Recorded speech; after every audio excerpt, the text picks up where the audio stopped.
상가주택 경매, 요즘 관심 가지시는 분들이 정말 많아졌습니다. 근데 막상 낙찰받고 나서 대출이 생각보다 안 나온다는 걸 낙찰받고 난 다음에 처음 하시는 분들도 그만큼 많습니다. 오늘 이런 분들을 위해서 준비했거든요. 입찰 전에 대출 한도를 왜 미리 알아봐야 하는 건지, 그리고 경매 대출이 일반 담보대출이랑 어떤 점들이 좀 다른지, 대출이 부족하면 잔금 납부를 안 하고 포기해야 되는 건지, 또는 다른 방법은 없는 건지, 이러한 질문들을 하나하나 풀어드리려고 합니다. 끝까지 보시면 보증금을 날리는 최악의 상황만큼은 피하실 수 있습니다. 첫 번째 질문입니다. 입찰 전에 대출 한도를 안 알아보면 진짜 보증금을 날리나요? 라는 질문입니다. 네, 날립니다.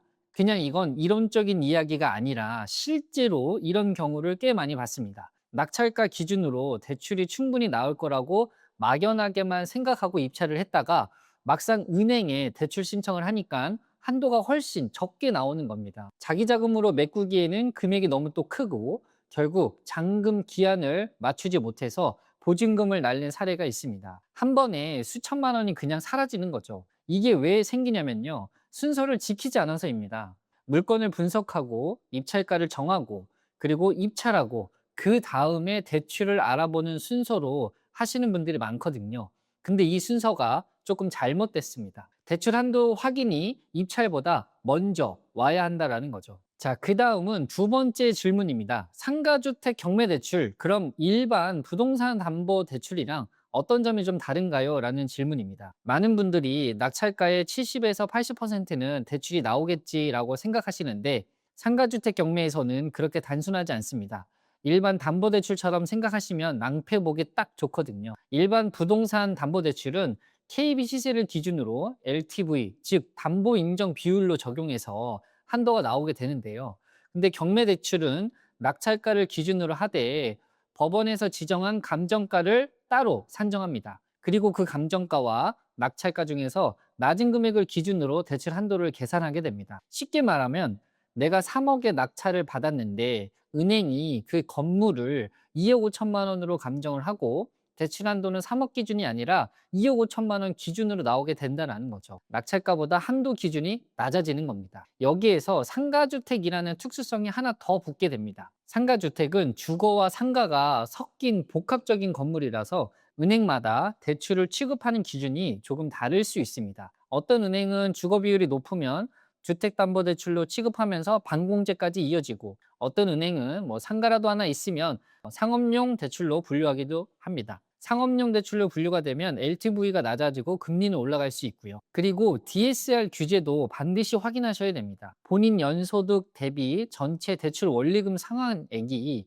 일정 비율을 넘으면 대출 자체가 나오지 않습니다. 낙찰가가 기준에 맞고 감정가도 문제 없어도 DSR에서 막히는 경우가 실제로 있거든요. 자, 그 다음에 세 번째 질문입니다. 그럼 낙찰 한도는 낙찰 전에 미리 알 수 있는 건가요?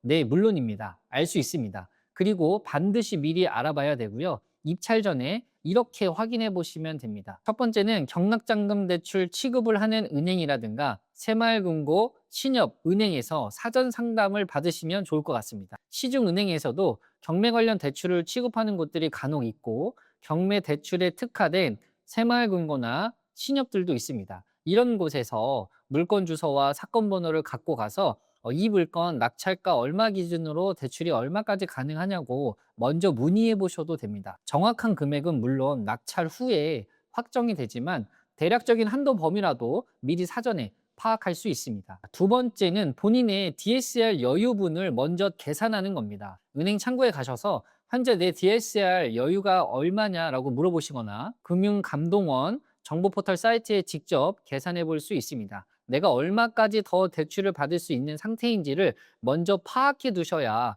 입찰가 상한선을 현실적으로 잡을 수 있겠죠. 세 번째는 자기 자금 비율을 먼저 정해두는 겁니다. 대출 한도가 낙찰가의 60%라고 가정을 하면 나머지 40%는 내 돈으로 채워야 하는 상황이 되는 거죠. 입찰 전에 나는 그럼 최대 얼마까지 내 자금을 쓸 수 있다라는 기준을 잡아두고 거기에 역산해서 최대 입찰가를 정하는 겁니다. 이 계산 없이 입찰가를 정하면 자금 부족으로 낭패를 보기 쉽습니다. 네 번째 질문입니다. 낙찰로 대출이 안 나오는 경우는 어떤 경우인가요? 라는 질문입니다. 사전에 상담을 받았는데도 낙찰로 막상 대출이 안 나오는 경우가 간혹 있는데요.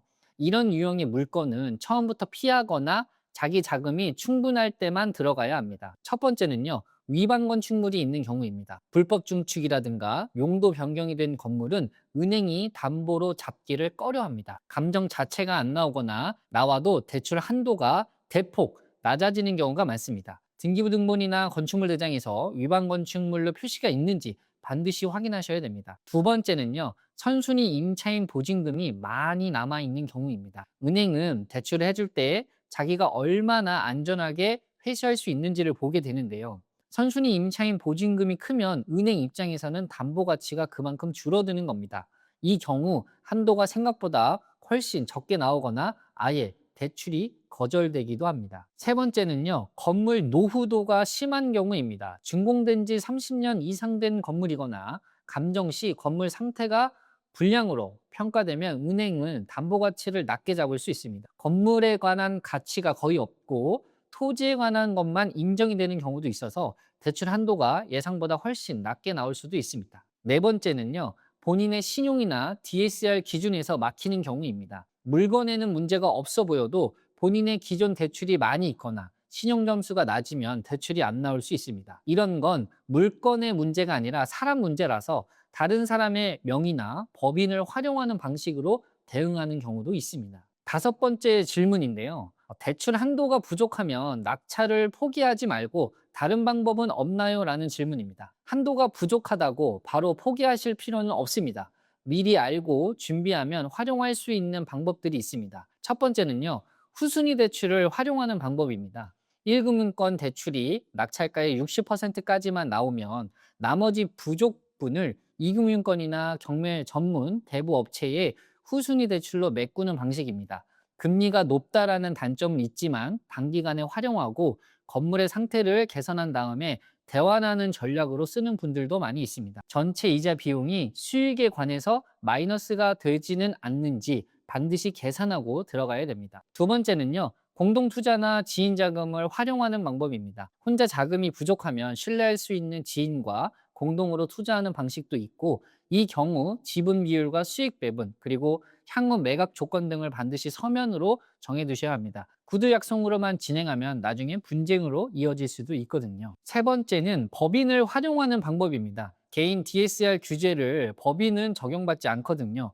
그래서 개인으로는 대출 한도가 막히는 상황에서 법인 명의로 낙찰받으면 대출 접근성이 조금 달라지는 경우가 있습니다. 다만 법인 설립 비용, 취득세의 차이, 그다음에 종합부동산세 등 세금 구조가 개인과 다르기 때문에 세무사와 미리 상담받고 진행하시는 것이 유리할 수 있습니다. 이 방법들을 미리 알고 있으면 자금이 완벽하게 준비되지 않은 상황에서도 훨씬 유연하게 대응할 수 있습니다. 중요한 건 낙찰받고 나서 방법을 찾는 게 아니라 입찰 전에 이미 플랜 B까지 갖춰두는 겁니다. 오늘은 상가주택 경매, 대출에서 꼭 알아봐야 할 내용들을 정리해봤습니다. 낙찰가만 보지 마시고 대출 한도와 자기자금 비율을 먼저 계산하는 습관을 들이시면 됩니다. 그게 경매에서 나의 보증금을 지키는 가장 빠르고 확실한 방법입니다. 오늘 영상이 도움되셨다면 구독과 좋아요 부탁드리고요. 같이 건물 경매 공부하는 카톡방을 만들어 놨습니다. 경매로 건물주 되고 싶다 하시는 분들이 이 방에 들어오셔서 저랑 같이 공부하시면 좋을 것 같습니다. 상가주택 경매 관련해서 더 궁금한 게 있으시면 댓글로 남겨주세요. 다음 영상에서 답변 드리겠습니다.